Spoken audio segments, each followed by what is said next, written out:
Usai Gerald Vandenberg tak ditugaskan untuk memimpin Indonesia di SEA Games 2025, PSSI tegaskan belum memutuskan siapa yang akan melatih timnas di Thailand.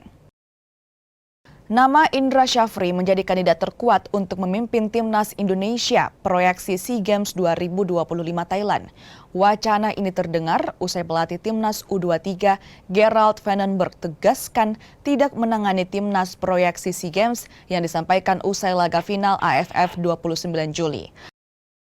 Ketua Umum PSSI Erick Thohir bilang PSSI belum menentukan pelatih timnas Indonesia pada SEA Games 2025 pada Desember di Thailand. Namun Erick tidak dapat melupakan sosok Indra Syafri setelah memecah puasa gelar selama 32 tahun dengan merebut medali emas SEA Games 2023 Kamboja. Kita jangan melupakan pahlawan.